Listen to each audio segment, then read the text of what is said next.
একটু আগের news, Iran সম্পূর্ণ খেলা ঘুরে দিচ্ছে, যেখানে একজন দুইজন না প্রায় 500 ওভার ইরান আমেরিকান সৈন্যর উপর হামলা চালাইছে।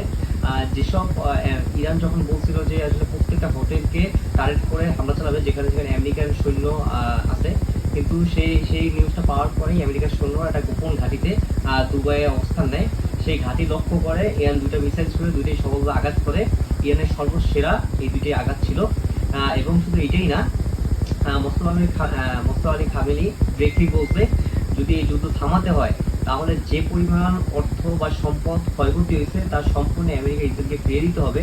নতুবা যদি এই কন্ডিশনে রাজি না হয় তাহলে মধ্যপ্রাচ্যের যেসব দেশগুলো আমেরিকায় বেচ দিছে সেই দেশগুলো সেই অর্থ দিবে বা তাদের কাছ থেকে সেই পরিমাণ সম্পদ আহরণ করবে।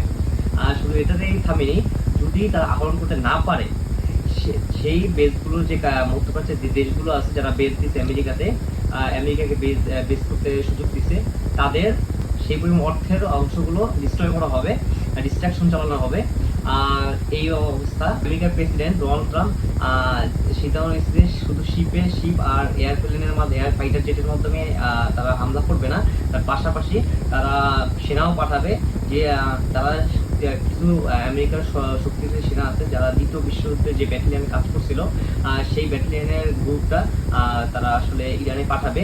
প্রায় 10,000 ওভার সেনা পাঠাবে যারা আসলে সরাসরি প্লেন থেকে ইরানে ল্যান্ড করেই যে হামলা বা যুদ্ধ চালু করবে। তারা আমার যতটুকু জানা মতে নিউজ মতে আসলে 24 আওয়ার্সের মধ্যে তারা আসলে যুদ্ধ করতে সক্ষম এবং তারা অলওয়েজ সেই ব্যাটালিয়ন অলওয়েজ রেডি থাকে ফাইট করার জন্য।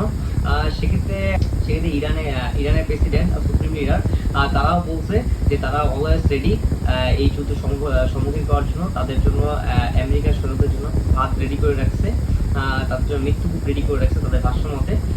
এই হলো বর্তমান অবস্থা। আর হলো গতকাল থেকে একটা গুরুত্বপূর্ণ বিষয়, ইরান সফলভাবে এই লাস্ট কদিন ধরে হামলা চালাচ্ছে।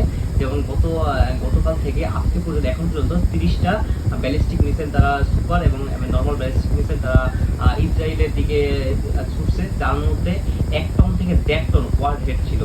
সেই ওয়ার সফলভাবে যেখানেই পড়ছে সেই এরিয়ার প্রায় 8 কিলোমিটার এরিয়া সম্পূর্ণ ডিস্ট্রাকশন করছে, ডিস্ট্রয় করছে। আর যে বিল্ডিংগুলোতে করছে সম্পূর্ণ ড্যামেজ হয়ে গেছে। অলরেডি কিছু ছবি ভিডিও অলরেডি ইসরায়েলের ভাইরাল হয়ে গেছে ইন্টারনেটে। এইগুলো যুদ্ধের অবস্থা। ডেফিনেটলি নেক্সট আপডেট আসছে, ডেফিনেটলি তাড়াতাড়ি ভিডিও আপলোড করবো। অবশ্যই ফেসবুক টিকটক থেকে দেখলে অবশ্যই ফলো এবং লাইক দিবেন। আর যদি ইউটিউব থেকে দেখেন ডেফিনেটলি সাবস্ক্রাইব করবেন। আসসালামু আলাইকুম।